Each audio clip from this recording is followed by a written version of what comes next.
Okay guys, so chapter 264, Black Clover is out, and while initially based off the leaks that we got this week, I did not initially think that this chapter would be all that exciting besides the ending, because of the fact that I didn't think we really need to spend 3 chapters focused on the captain's meeting. I do feel like by making Yuno the focus character for this chapter and giving him his big speech during it, that it does make it a nice cap off to the entire meeting, and does make the chapter actually worth reading. Now, that being said though, if we get one more chapter, if next week's chapter is focused on the captain's meeting still, then I'm going to be a little bit disappointed. I feel like the plot is stretching this out way too far.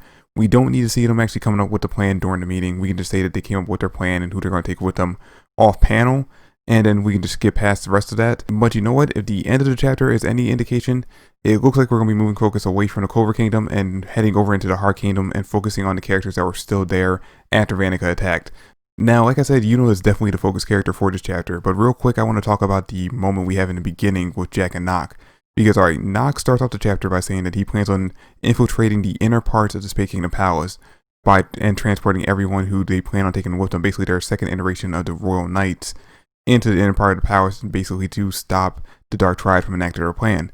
Now, it's interesting that he actually has access to the inner part of the palace, because you would imagine that Nock's transportation magic, just like every other transportation magic we've seen so far, and considering how stealthy Nock has been shown to be so far, and the fact that he's been ordering the Space Kingdom for so many years now, it makes sense that at some point he would have been able to sneak his way, especially while the Dark Triad were away, sneak his way into the inner parts of the palace. Now, he does mention with his magic that he's only able to transfer a set amount of people at once into the inner part of the palace, which means that they really do have to limit the amount of people they take with them.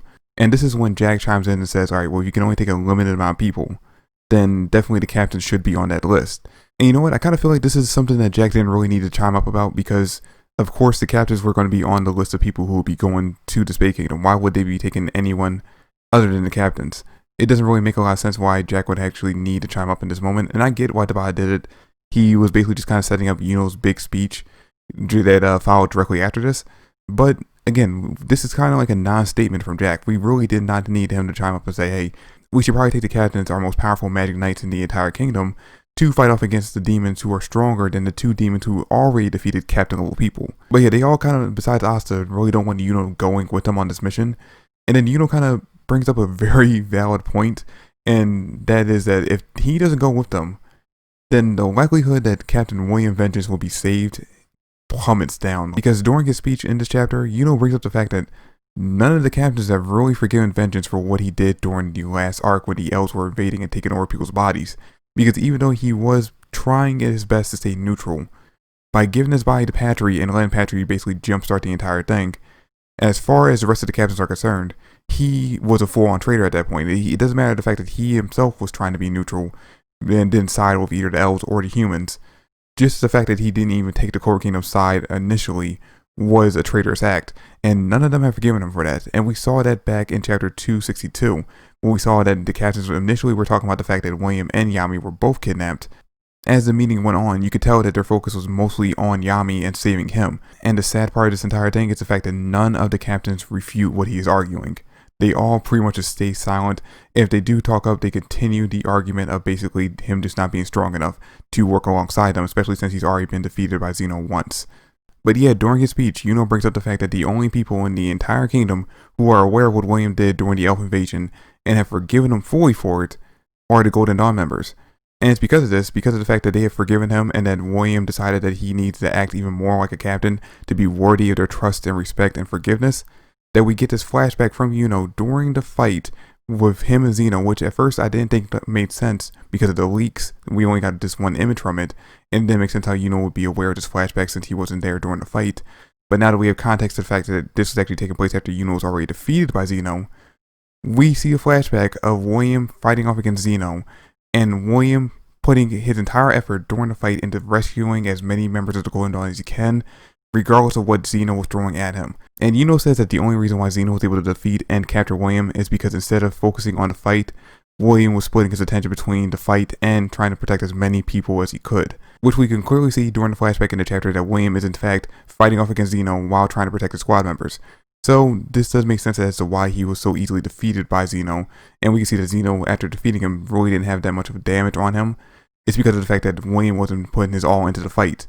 Now, this brings up the question again of where William is power level wise post time skip, and if he actually could defeat Zeno, because we don't know if Zeno was using his entire full power.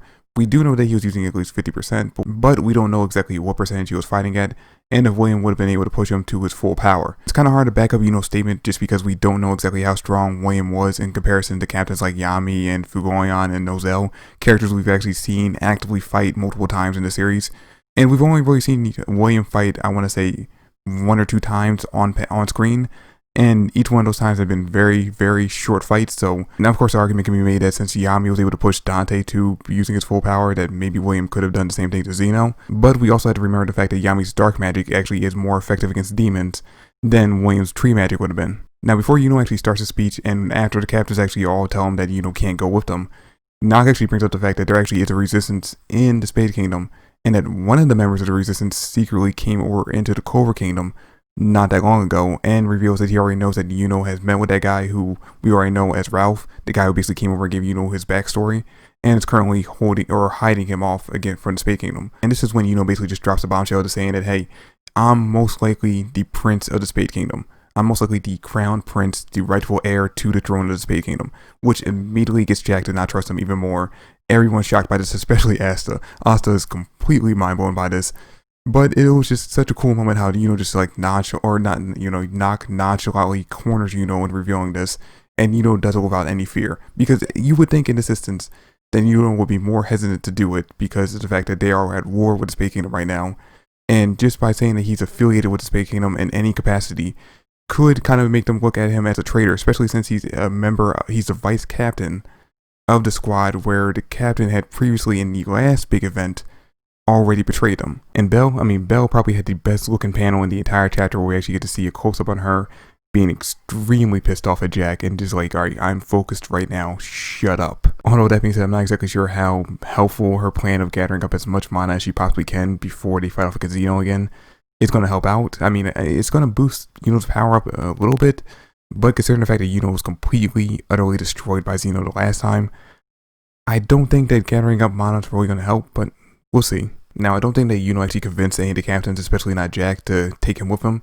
But since Nog is the one who's actually taken him there, he gets a final say, and Yuno impressed him enough to say, fuck it, you can come with us.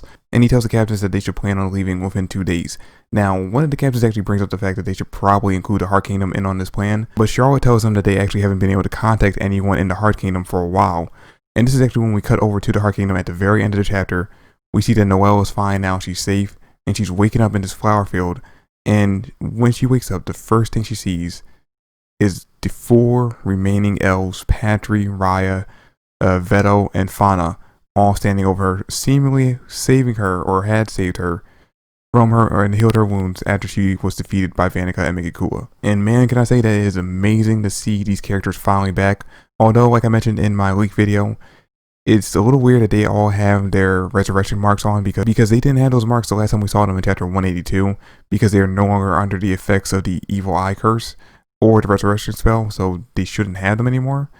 But maybe Tabata's going to have a reason as to why they are there, and hopefully it's not just that he forgot that they don't have them. Now, I'm assuming since we end the chapter off with this, we're probably going to pick up with this in the next chapter, and we're probably just going to end up finding out exactly where the elves have been this entire time, what they've been doing, and we're going to get kind of the hints as to how they're going to help Noelle get the power she needs to fight off against Vanica. But anyway, guys, that's pretty much it for the chapter. Thanks for watching. I hope you enjoyed the video. Let me know in the comment section down below what you guys thought about the chapter. Like I said, even though I don't think we really need to stretch out the captain's meeting to 3 chapters, since we capped this off by giving Yuno his big moment, I'm fine with it, as long as we don't get another chapter focusing on this meeting. But anyway, let me know in the comment section down below what you guys thought. Thanks for watching. I hope you enjoyed. If you did, drop me a like, subscribe to the channel. I would greatly appreciate it. Comment down below your thoughts. And I said that like 3 times. Alright. Anyway, I'm just going to end the video. Thanks. Peace.